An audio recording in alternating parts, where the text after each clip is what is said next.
Hello, here's another video about a recent recording that I completed of one of my dad's songs, Jerry Marshall Wilson. We refer to him as Pap on the Blind Pig and the Acorn blog, and here on the Blind Pig channel, Celebrating Appalachia, the Presley Girls channel, all those places. That's how we refer to him. Of course, I always called him Dad or Daddy growing up, mostly called him Daddy. But this is a song that he wrote, and just like with the Sinless one, here's the little Library of Congress copyright. I may do a close-up of that so you can see the information on there. It says year of completion 2007. That's a guesstimate. I do know that Corey and Katie, the Presley Girls, were singing this song a little bit around 2007 or 2008. And I think the song was freshly written around that time. It's a different song than most of Pap's songs. I think of it as a very upbeat, sort of happy tune, both lyrically and musically. And Pap never told me that there was any connection between the two things, between his song and what I'm about to talk about right now. But I have wondered if there isn't, and I feel fairly confident there's some connection. Sometimes if Pap heard an expression or something like that that he liked, he could find really deep meaning in something that was maybe not intended to be all that deep. I'm going to digress here a little bit. This actually just popped through my mind. So he had a song called I Feel Him Touch My Soul, which he and his brother Ray recorded on their last album, which was called Today If You'll Hear His Voice, If You Will Hear His Voice. That's another song that Pap wrote, gospel song. That was the title of the album. But on that album there was a song called I Feel Him Touch My Soul. I wound up re-recording that song as part of this project, and I actually had a celloist and a viola player and a violin player join me, and I really like the music that they came up with that fits that song. I became more interested in that song. This is like a digression within a digression within a digression. But I promise I'll eventually come back to Shine on Me, Jesus Shine on Me, the name of this song. But anyway, back to I Feel Him Touch My Soul. I became more interested in that song when one of the blog readers, Mr. Jim Cassida, shared with me, or shared with my sister rather, that song was playing as his father passed away. And we would be playing out somewhere, me, Corey, and Katie, and Mr. Cassida would request that song. It's a very difficult song to do in person, but I would usually try to oblige him. But because he was so interested in the song, I became more interested in the song and wound up re-recording it. And Dad wrote that song somewhere in the early 2000s, I guess. And then was on the I Feel Him Touch My, Today If You'll Hear His Voice. It was on that CD maybe around 2002, something like that. But anyway, so here's an example of Pap hearing something, hearing some line, and then using that either to inspire a song or reworking it into a song. So of all things, Laverne and Shirley, if you've ever seen the old 1970s sitcom, Laverne and Shirley, if you've seen it much, I grew up on reruns of it, then you're familiar with their neighbors, Lenny and Squiggy, who were always kind of popping into their apartment unannounced, and they always said something goofy, and they were actually, Squiggy at least, maybe both of them, one thing they routinely did is called a malapropism. That's a literary term, and if you can look it up, it comes from a lady called Madame Malaprop that appeared in this play a long, long time ago. I don't know, 1800s, something like that. I can't remember. But a malapropism is when a character says something that's very close to being correct in terms of the words or the sound of it, but way off in terms of the meaning. It's backwards or it's incorrect in some way. Archie Bunker, any episode of Archie Bunker has multiple malapropisms that Archie utters. Some examples from Archie, I saw an episode where he told a lady that they were just like two sheep passing in the night. Of course, the correct expression is two ships passing, or ships passing in the night, not sheep. So close in terms of sound, but way off in terms of meaning. I also saw an episode where he told his son-in-law, Meathead, always remember, hell hath no fury like a woman's corns. Meaning corns on the bottom of the feet. And he followed that up with, I don't know what that means, but I believe it. And of course, the correct expression is, hell hath no fury like a woman scorned. So anyway, back to Lenny and Squiggy. They came in one day. Dad was just sitting there watching. Probably kind of more we were watching than he was, and he was just kind of there absent-mindedly. And Squiggy, it was either Squiggy or Lenny, one of the two said, I'll believe it. No, I'll see it when I believe it. He got that backwards. Of course, the expression is, I'll believe it when I see it. You show it to me, then I'll believe it. Then you've proved it to me. But Pap really started to think about that because Squiggy said it backwards, or whichever character said it backwards. I'll see it when I believe it. And thus was born the opening line of that song, I Feel Him Touch My Soul, which is, I know that God is never seen by unbelieving eyes, but by faith I see Him every day that passes by. So to truly see God, you must first believe in Him, and then you will have a closer relationship. You'll be able to see Him better, hear Him better, but you have to start with first believing. And the Bible says, without faith it's impossible to please God. So Pap would sometimes do that. He would take some little line. Another example, on the Shepherd of My Soul CD, there's a song on there called It's All Up to You, which presents the choice that we all have, to choose salvation, accept the Lord's grace, or not. It's all up to you. Well, not long before Pap wrote that song, I had tracked down, finally, some recordings of the Webster brothers that Pap had told me about for many, many years, because he had heard them on WLSB, I think, that Cass Walker show, and he talked about how great they were. So I finally found some recordings of them, and there was a nice little love song on there where the speaker is talking to a lady. I'll kind of do my part, I love you, but it's all left up to you, is what the song said. It's all left up to you. There's a video on this channel of Pap and I kind of messing around with that song. Not a real serious, polished effort. We don't even really know all the words. But from that song, I feel like that's probably, Pap, I remember Pap saying, that's a really good expression. It's all left up to you. So then he wrote the gospel song saying, it's all up to you, as to whether or not you accept salvation. So now finally, I worked my way through all those digressions back to the sinless one. In 2004, there was a movie that came out, produced by the Coen brothers, directed by the Coen brothers, I should say, called Lady Killers. And it's a comedy. Most people have seen Oh Brother, Where Art Thou? So it's somewhat in that style, but it's about a gang of bumbling robbers who hatch this plan to rob a casino boat that stays out in the water, but it has sort of a tunnel that connects to it, and through which they bring off the earnings of the casino. And somehow they discover that this elderly African-American lady there, I'm not sure if this is Mississippi, New Orleans, somewhere like that, that her basement, her cellar really, is very near that tunnel. So, and she takes in boarders.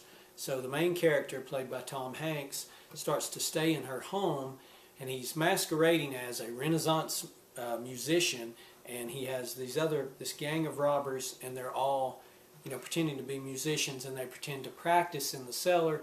Meanwhile, they're digging their way over toward the tunnel. It is a really good movie. It's hilarious. My only caution is one of the characters, played by one of the Wayans brothers, swears profusely. Basically, that character doesn't say anything without it being loaded with profanity. But Pap did like that movie. I saw it first. A friend of mine, Gary Newton, showed it to me, and then I showed it to Pap. Pap thought it was funny. He really liked the African American lady, the character in there, because she was very devout. Another thing he liked about that movie, and I did as well, is it has just an excellent soundtrack of African American gospel music. My favorite tune in there is "Trouble of This World." Check that out. It's just only one guitar and then four men singing. It's just extraordinary. Everything in the soundtrack is really good. And the Coen brothers, they're music lovers. That's why they made the "Oh Brother, Where Art Thou?" That's why they made the Llewellyn Davis, which is more about folk music. But I'm sure they hand selected the soundtrack for the Lady Killers. It's excellent. Well, one of the songs in the soundtrack is called "Let the Light from the Lighthouse Shine on Me," and it was performed by Blind Willie Johnson. Very, very old recording, just the singer and his on guitar. And Willie Johnson had this really cool thing he would do. Sometimes he would sing in sort of a normal, natural voice, but then sometimes he would go into almost like a froggy type rough voice. And he does both in that song. So check that song out. Pap really liked it. It plays at the very end of the movie. So that "Shine on Me," I think, might have been in the back of Dad's mind. And he wrote "Jesus, Shine on Me," probably about 3 or 4 years later. I think he meant this song possibly almost as a kid's song. And I think that's why he encouraged Corey and Katie to sing it, because they were just kids at the time. They might have been around 11, maybe even younger. Well, actually, if it was 2008, they would be about 10. So somewhere in that area. I think they were born in 98. I may be wrong, but that's what I was thinking. They sang it a little bit, but around that time, neither of them could play an instrument, and they couldn't sing harmony. They could only sing double lead. But they did sing it some. I think they even sang it in church some. Pap would bring it up every now and then to me, but we never did much with it. He sang it right there in the key of F major, and he had this cool little ending where he would go to C. Would it be C? Yeah, C would be the low chord of F. I may have to put a clamp on here, which I don't have. How did he do that? Let's see. So if you're in F, I'm going to do it this way.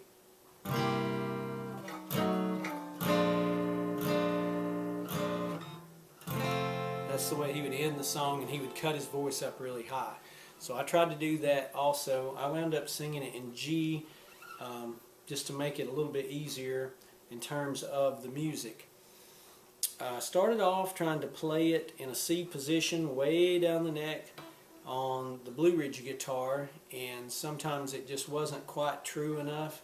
I wound up, sort of like the Sinless one, using that Taylor 710, which Dad mostly played, but he bought for me when I was in about the 11th grade. And it did not let me down. It stayed very true all the way down there in that C position of G, which would be the 7th fret, I think, would be G major. I'm going to grab a clamp real quick so I can show you a little bit about that picking. So here's where I picked it on the Taylor.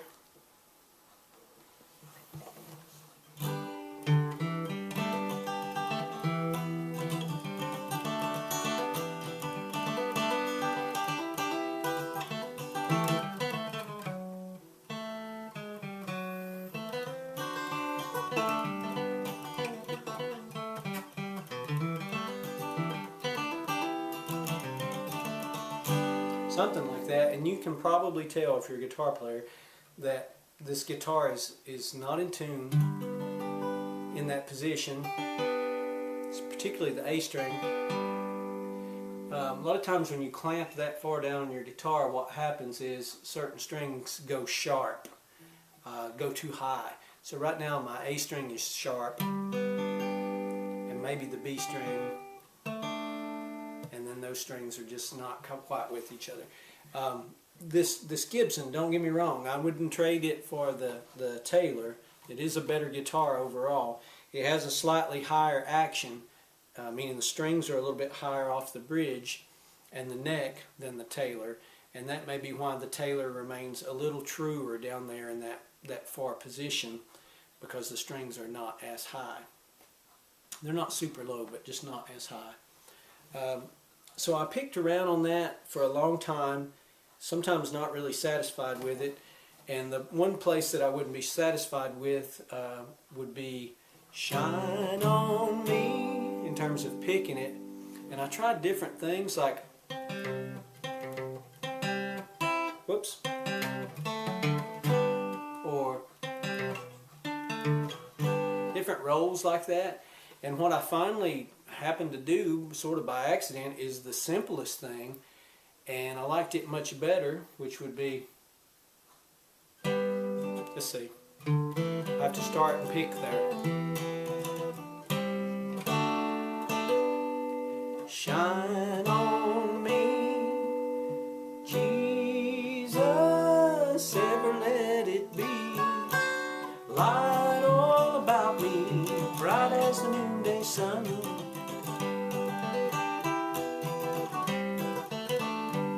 Shine on me. So that's really more just like Mother Maybelle would have played it, for example. And just the simple notes. And once I found that, then I liked it much better. In the original recording of it that I did, like I guess you'd say the first draft of it or first take, I played the entire song at the beginning on the Taylor, and I played the entire song in the middle on the Gibson. But on the Gibson I played back here in G, and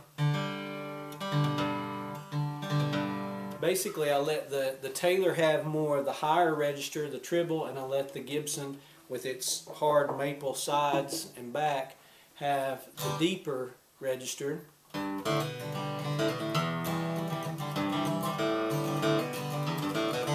Oop.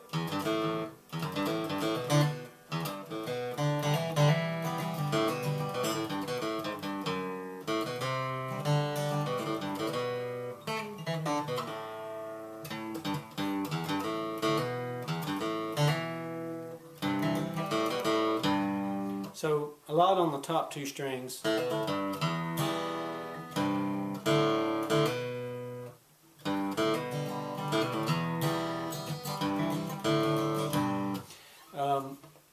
One other thing I tried originally, the kickoff was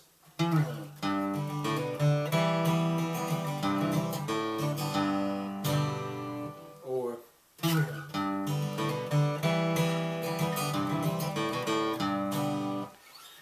and that's the way that the song was set up when I sent it off to 3 other musicians and asked them to help me.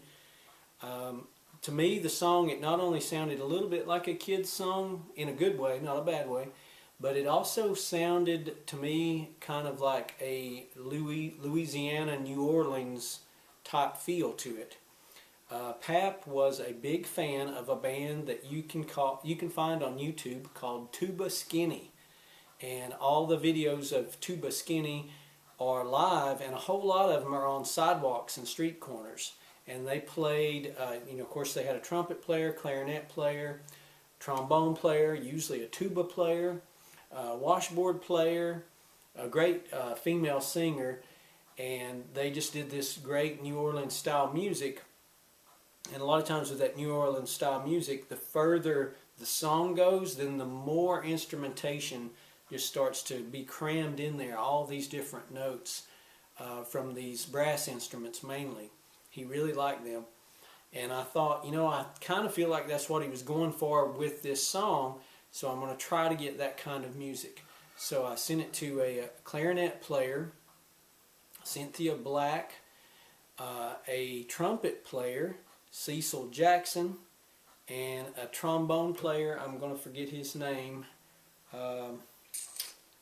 Fred, I'm forgetting his name. I'll try to put that in the description. but I just asked them to play New Orleans style. I have a friend, Mr. Steve Simons. I call him Coach Simons. We used to work together. He heard the finished product. He described it as Dixieland. He said, I really like that Dixieland song that your dad wrote. And I could kind of see the Dixieland. To me, when I think of Dixieland, I always think of a tenor banjo. We one time did a show with a Dixieland band that was really good down in Chattanooga. They played on some sort of riverboat that went up and down the river there, and they were really good. But they had a tenor banjo was their primary instrument, and then they had trombones and I think maybe an accordion. So when I think Dixieland, I think a little more of that. This sound I think more of, I would just call it either Louisiana or New Orleans style music. Sent it off to them and asked them just play the whole time, and they did. And the two guitars playing and the three brass instruments or wind instruments playing was a little bit too much. So over time I experimented with kind of shaving down more and more my guitar playing. And at once I had like the Taylor playing half of it at the beginning and the Gibson playing half of it in the middle. And then I just kind of took that and said, let's get all the guitar picking over at the beginning. Let the Taylor play half, let the Gibson play about 40%, and then let them come together for that last 10% and finish the kickoff. And that's the way I wound up mixing it. With mixing the wind instruments, it was so good, and they're playing all the time. The challenge was almost more about what to leave out than what to leave in. And when you hear the finished recording at the end of this video, you'll see that I had the clarinet come in first, just sort of after the tagline about the sun, bright as the noonday sun, I think is right before the clarinet comes in. And then the trombone comes in next, along with the clarinet, when the song goes to this prolonged G7.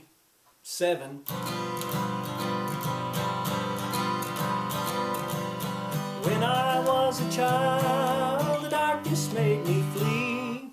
And Pap would do that when he would sing the song. Instead of going the typical 2 beats in that 7 before going up to the high chord, he would double that.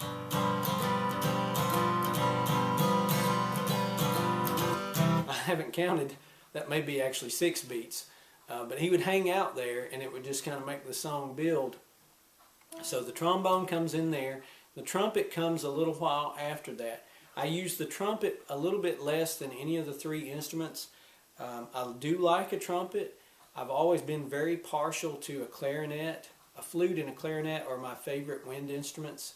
Hank Snow, once upon a time, did an entire instrumental album of his guitar and a clarinet.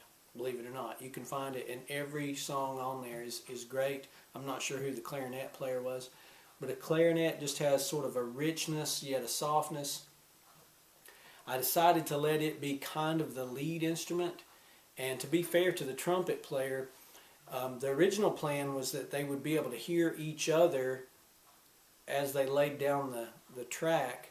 I mean, I know someone has to go first, but we were trying to coordinate it that way. So, but the way it worked out, it wasn't meant to be that way, but the way it worked out, the clarinet and the trombone player could hear each other as they did their tracks. The clarinet player, they weren't able to hear the clarinet player. The clarinet player went last. She was able to hear the trombone and the trumpet.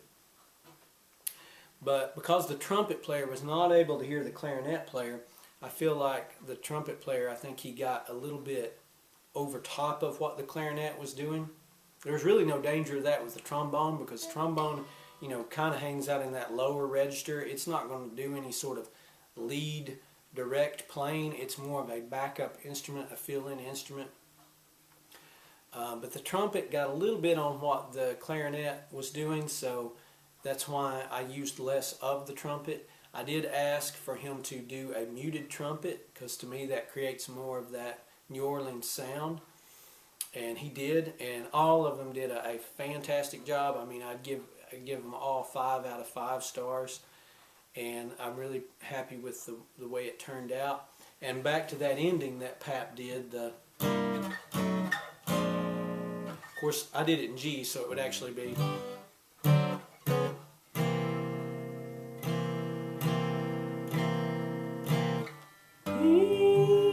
way up there.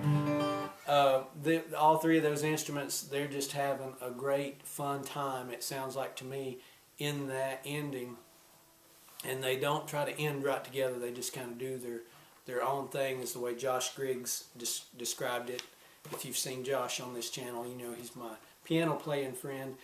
And he listened to it the first time we were driving down the road in one of his cars, and he was just kind of perched listening for that ending, and he said, "Oh, I knew it, I knew it.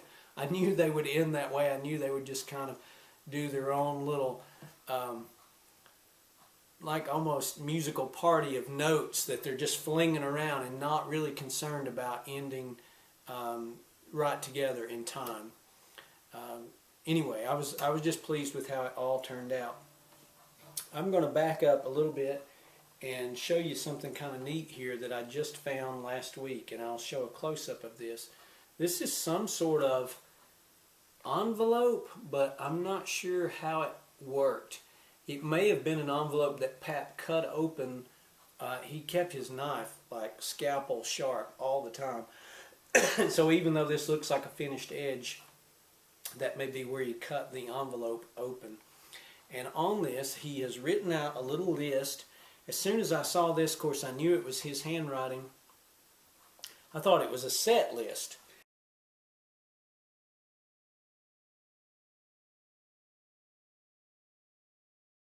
How I found this, I was changing the pegs on this Gibson guitar. This is an old guitar, and it's had the frets changed a couple of times. The nut, this part here, changed a couple of times. And the saddles changed a couple of times. And this bar on this tunematic bridge changed once. This is the second bar. But the different saddles, the first saddles were bone. Then the second saddles were graphite, and there's one of those left. It's black right there, kind of a carbon or graphite. And then the third set were these stainless saddles. But over time, these things wear out.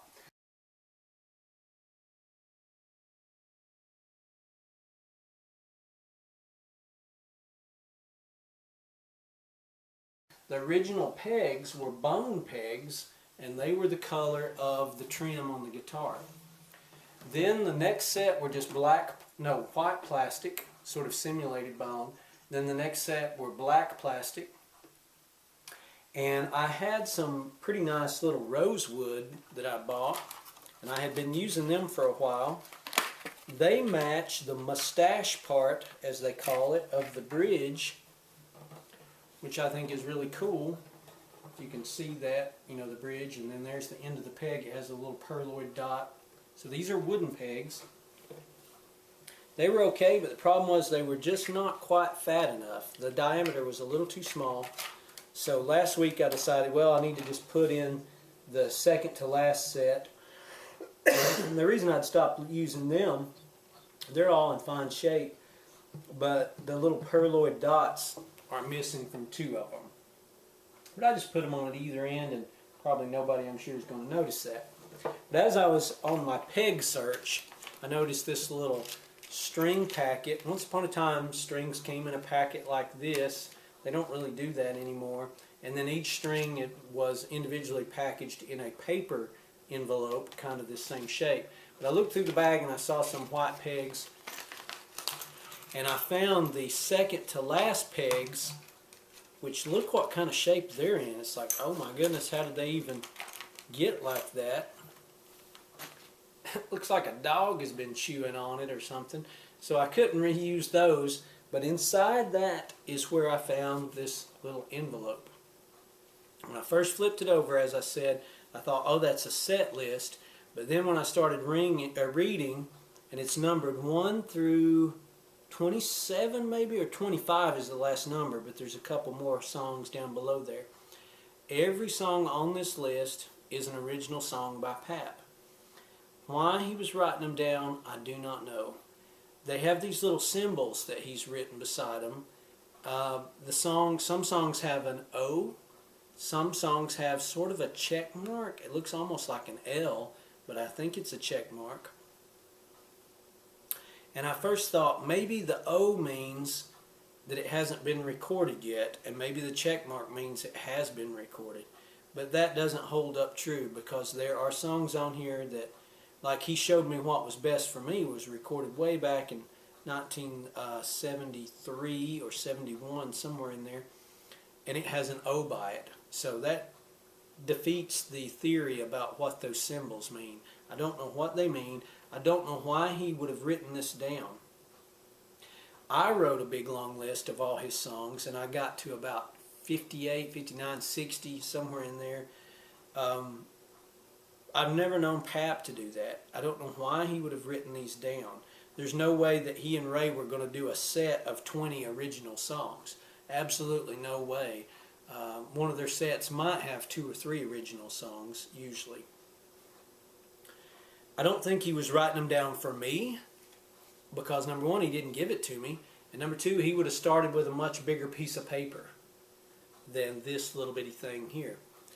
There are 3 songs on here that I do not know. I have no idea how they went. So basically they're lost now that Pap has gone on. I guess I can't complain, because I know about around 60, but there's some that I don't know. I'll just start reading this off. My camera may run out of time, but I'll let you know when I get to the ones that I don't know. They Just Won't Let God Take Command, Bright Shining Light. Both of those have been recorded. Bright Shining Light I have re-recorded and will be on this project when it's finally released. Let Your Light So Shine. That's the 3rd song on here, even though he wrote a number 2 by it. Let Your Light So Shine. I do not know that song. Do not know that song. And Ray, his singing partner, brother, has also passed away now, but I don't think he would have known that song either if I'd asked Ray. Pretty sure that he wouldn't. Temptation Is Great. That's a really old one, and it is, I don't even necessarily think it's one of his better songs, but for some weird reason I decided to include it on this project, so it's on there. We've Almost Forgotten God. That was on the Words of Life album. You'll Miss Heaven Most of All. He recorded that one with his sister Carrie, I believe. Let Me Live for God. That's on this project. It's one of the few on this project that Pap's actually singing on, and we recorded it about the week before he passed. We finished recording it, I should say, about the week before he passed. But it's a very old song, probably written in the late 60s. And that was Let Me Live for God. Not By the Works of Man. That's on the Shepherd of My Soul album. What Kind of Friend Has He in You? He recorded that with his sister and brothers, but I'm re-recording it on this project. For My Change I Wait. That will actually be the next one released. I have several versions of him and his brothers doing that song from old radio shows. It's kind of different than how I wound up doing it, but same melody and tempo and all that. And let's see, Oh Lord We Pray Please Have Mercy. That was recorded on a Hilltop demo record, or tape rather, that they made in Nashville one time, but it was never released. Let's Pray. I found that on a reel-to-reel of him and Ray singing that. You can find it on this YouTube channel. In Heaven It Won't Be This Way. He wrote that song probably around 88, 89, 90, somewhere in there. We attempted to record it at Wade Powell's studio, but never got that done. Never got it finished, but it's on this project. In This Life I'm Just Going Home. That's on my Shepherd of the Soul album that I did with him. I Don't Want What Satan Gives. That was on the Words of Life album. When Jesus Comes. I might have heard that song once, a fragment of it, but I do not know that song, When Jesus Comes. Showed Me What Was Best for Me. Let Jesus Come In. I do not know that song. Let Jesus Come In, and it says in parentheses, Be Born Again. So that is a lost song. I don't know about that one. I'll Choose Jesus. That's a good one. It has been recorded. No Words Can Tell of His Worth. That is really, that appears on the Today If You'll Hear His Voice album. It's really actually called Salvation to All. That is just a line from it. I'm Not the Servant I Should Be. I am recording that on this project, or have recorded it on this project. Hell to Shun. That was recorded by him and his brother. Corey Presley and I actually sang that one. It'll be on this project. Watch and Pray. I'm recording that one. It's already been released. You can you can go find that on the Paul Wade Wilson channel. The Master's Hand. I believe that's the third one or fourth one on this list that I do not know. I know nothing about that song, The Master's Hand. The title definitely makes me curious, but it's just lost. Words of Life, obviously that one was recorded. Hope Beyond This Veil of Tears, I'm going to record that. That's one of my favorite ones of his. I'm in His Care, I do not know that song. So that's the fourth or fifth one on this list that I do not know. But here's something interesting. I'm going to turn it kind of sideways. In the margin, he has written in pencil, everything else is in pen, he has written, Jesus Shine on Me. So he obviously came back and wrote that in the margin well after, I think, he wrote these other titles.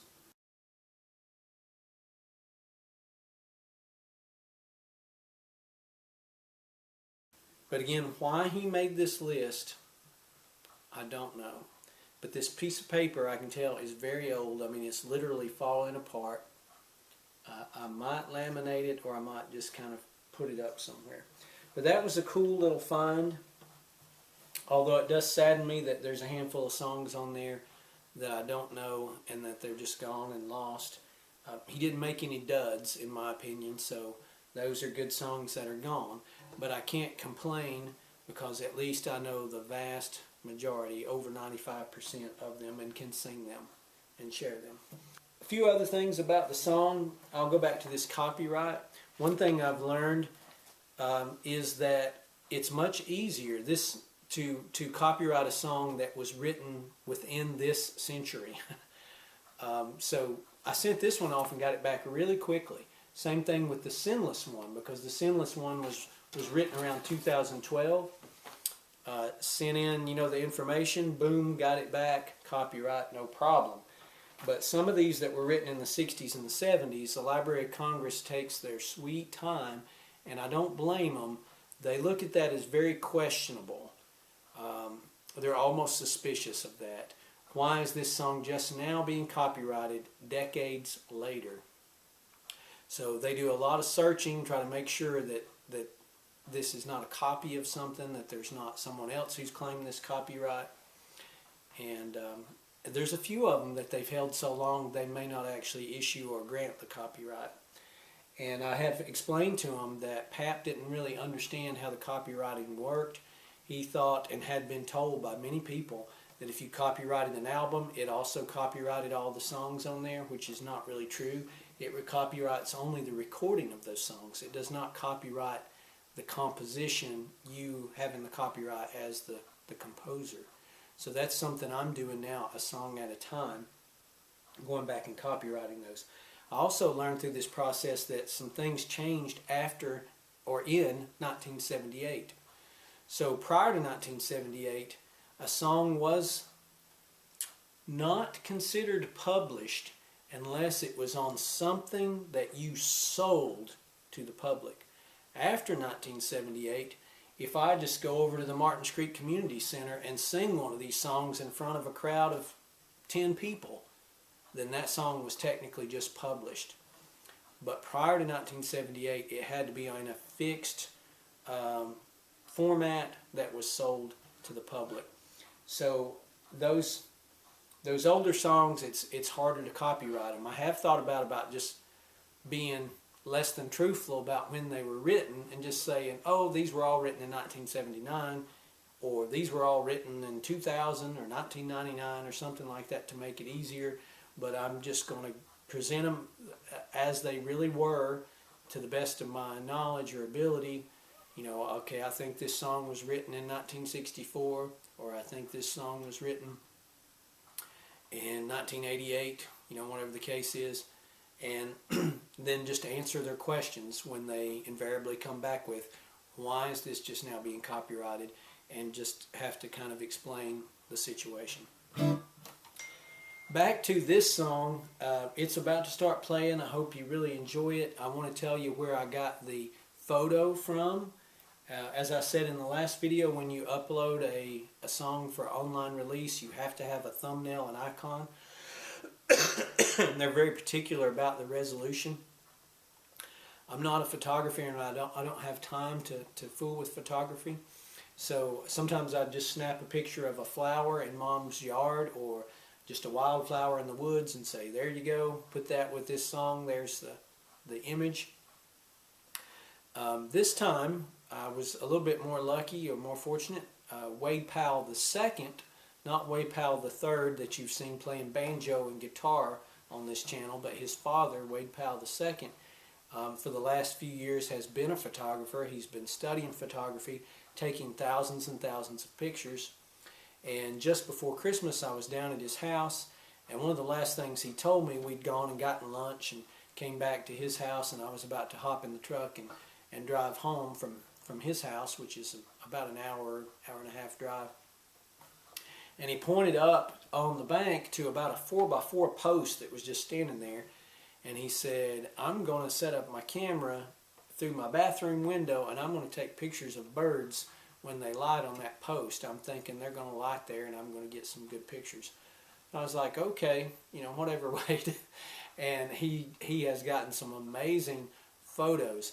So this one, the main one that you'll see is of a cardinal, and he has a bunch of great cardinal photos, but this one is my favorite one, and I feel like it goes the best with the song because the sunlight is just beaming on the belly and chest of that little cardinal. He's aglow in the sunlight. He almost looks orange. There's so much intense sunlight there on his belly. Just captures, and he almost appears to be smiling or enjoying that sunlight. So I thought that goes along with the song, you know, Jesus, shine on me. I know that the Lord is not the sun, but He provides that sun, and you know, we get vitamin D from it. Sunshine can cheer you up, keep you from being depressed. Of course, keeps you warm, makes our crops and flowers grow. It's just a great blessing. And in that photo that Wade captured, that little cardinal just seems like he's soaking it up, standing there proudly.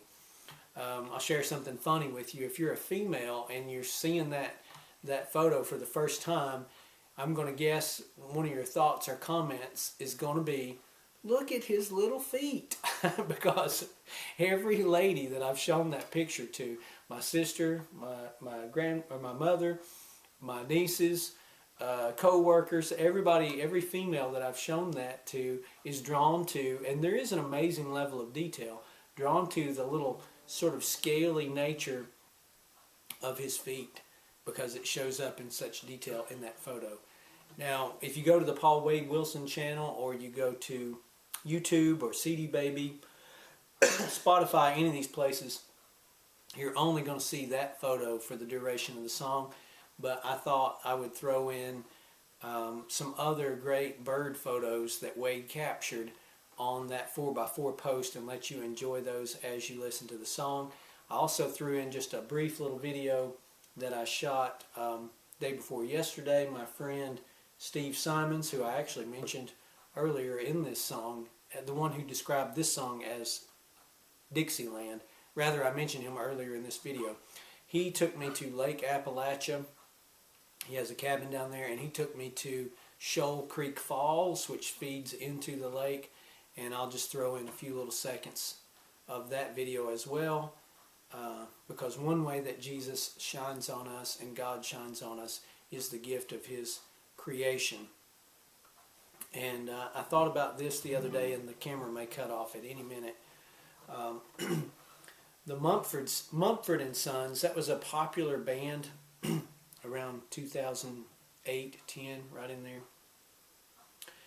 And to me, a lot of their lyrics, I don't know why the general public maybe doesn't see them as...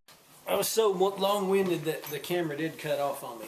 What I was about to say about the Mumford and Sons, they had a song that had these words in one of the verses. Come out of your cave walking on your hands, see the world hanging upside down. You understand dependence when you see the Maker's hand. Now, those are some strange words. I'm not sure about the upside down part, but the cave part, I've often wondered if that was an allusion to Plato's or Aristotle's allegory of the cave and what is real in this world and what is not. But the part that I really liked is you understand dependence when you know the Maker's hand. So if even I could claim my own existence, my own soul, either by saying that God didn't create me, or by saying, well, you created me, you gave me this soul, you gave this to me, it's mine now, and I can keep it. Okay, I can't make either of those claims, but suppose that I could. I would still have to have somewhere to exist. I would still have to have something to interact with. Otherwise my individual soul and individual existence would be completely worthless. Makes me think of the old Bugs Bunny cartoon where he's traveling through space and he comes to a place where there's just nothing. There's just empty whiteness. So that's what it's like. Separation from God is separation from everything. From the warmth of the sun, for example. Separation from God is true nothingness and pointlessness. This is going to cut off again, so I am going to have to wrap up. Another little shout out I'll give to a band that was super popular around that time was the Avett Brothers. And I've mentioned them before in things I learned from their music. One thing I learned from them is the idea of layering, bringing instruments in gradually, one at a time, and then building a fuller sound as the song progresses. And that is something that I did incorporate into my recording of Jesus Shine on Me. Thank you for watching all this, and I hope you enjoy the song.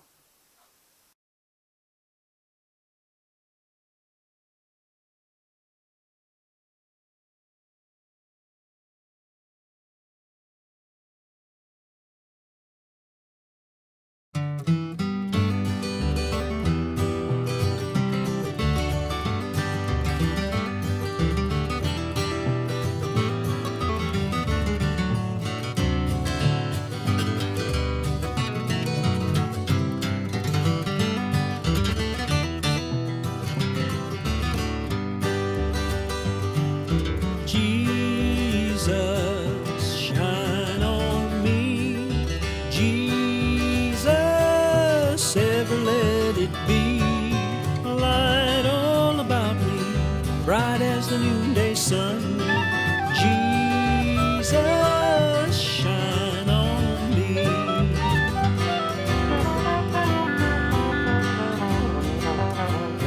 When I was a child, the darkness made me flee.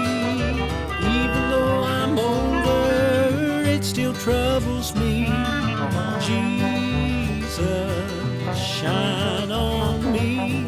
Oh, Jesus, ever let it be a light all about me, bright as the noonday sun. Jesus, shine on me.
Let your grace and mercy always be my guide, singing Jesus, won't you shine on me?